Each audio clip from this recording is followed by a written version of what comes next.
Alpha? How you doing? Oh, excuse me? Don't even... Seriously, don't even... Hold up! What's up, guys? I wanted to share this clip from a live stream because, well, obviously it's a wild video, and also I end up looking pretty smart in it. But hey, even a blind squirrel is right twice a day.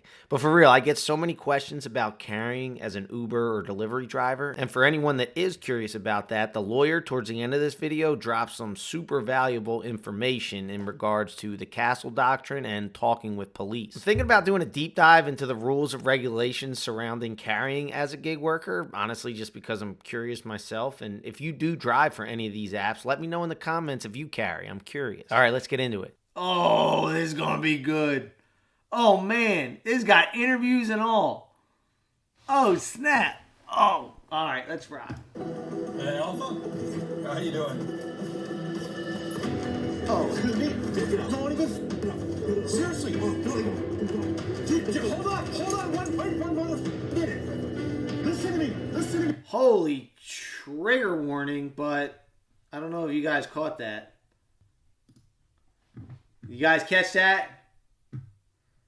The phone. Thank goodness. That man, that's how you start a video. Hot damn. I like the editing too, putting some color to it. Hey, Alpha?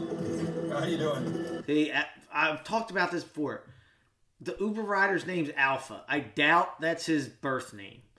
Like the fact that you can just put in whatever name you want. If I see a name like that, I'm out. I need a real name. Hey, Alpha? How you doing? Excuse me? Don't even... Seriously, don't even... Hold on, one minute. Listen to me. Okay, hold on a second.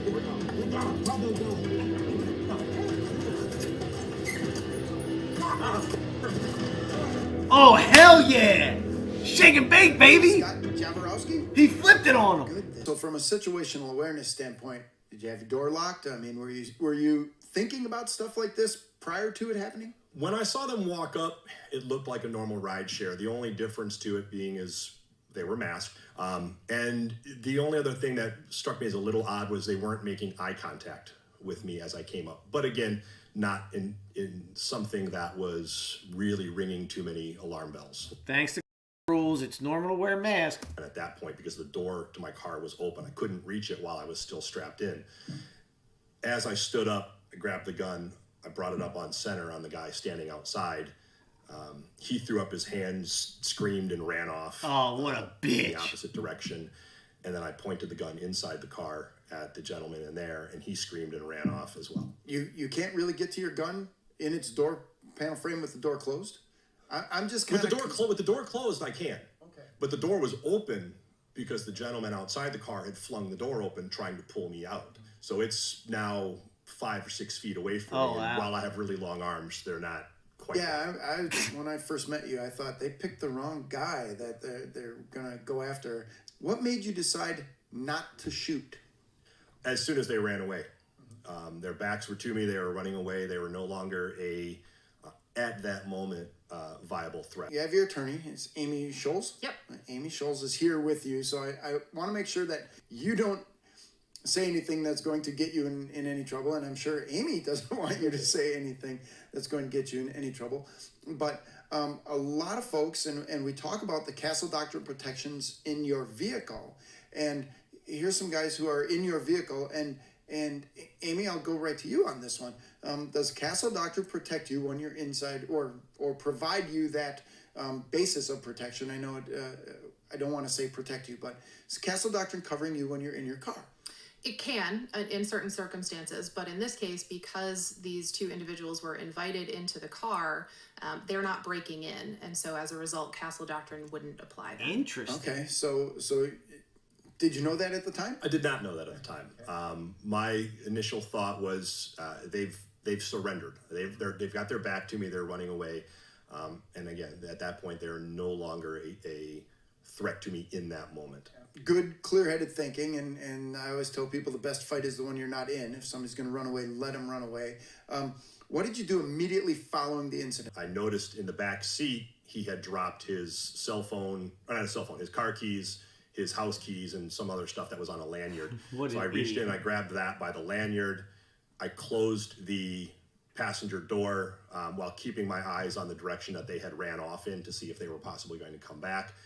I walked back around to the driver's side, got into the car, started to drive off, and called 911 at that point. Yeah, I find this so interesting because, like, I know it always boggles my mind, but I know a lot of cops, and cops that I know tell me don't ever talk to cops, which is like one of the most mind-boggling things ever. I've never known a doctor to tell me don't ever talk to other doctors and tell them about your problems. And in a situation like this, because he pulled a weapon and because gun laws are different in every state, I mean, just like what she mentioned, the Castle Doctrine doesn't necessarily apply because he invited him in the car, or he invited them into the car as a rideshare driver. Like, he could run into, you know, if it's a bad cop or if it's a jurisdiction where the DA is just trying to, you know, make a statement about people carrying weapons, he could have gotten himself in trouble. And, you know, the title for this chapter, or the title for the next chapter, is Firing One Round Would Have Changed Everything. So the fact that he didn't fire a gun, I feel, or didn't fire the gun, definitely has an effect here. But I bet any cop or lawyer would tell you if he did fire a gun, he should just lawyer up and not say anything. Not necessarily because he did anything wrong, but just because the laws, I mean, the laws are so conflicting and confusing, you just never know, you know? Interaction with police, as he tells you about it right now. Should he have given his SIM card, or do you want to keep that? I know that, and I'm a police officer. I like people to tell me everything that happened. But I'm also editor of Concealed Carry magazine, so I'm going to tell you not to talk to guys like me. And Amy's probably going to give you that. That's what I just said. Oh man. Let's just sit in this moment for a little bit. This guy on the left's a cop, and he's saying, I want you to tell me everything. But as the editor of Concealed Carry magazine, I tell you, don't talk to people like me. It's literally just what I said. I know sometimes I make videos and people think that I'm like anti-cop, or people think I don't know what I'm talking about with police. It's like, I'm not that at all. This is literally a police officer right here saying, don't talk to cops. And I'm a police officer. I like people to tell me everything that happened. But I'm also editor of Concealed Carry magazine, so I'm going to tell you not to talk to guys like me. How Amy's crazy is give you that? Same advice, but based on what he just told you there. Right.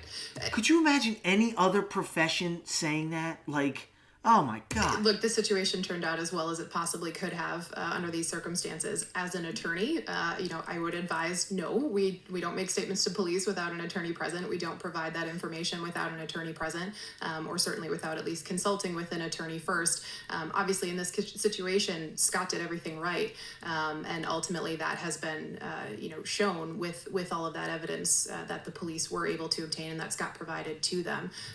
Generally speaking, we would advise talking to an attorney first, but in this situation, it did ultimately work out.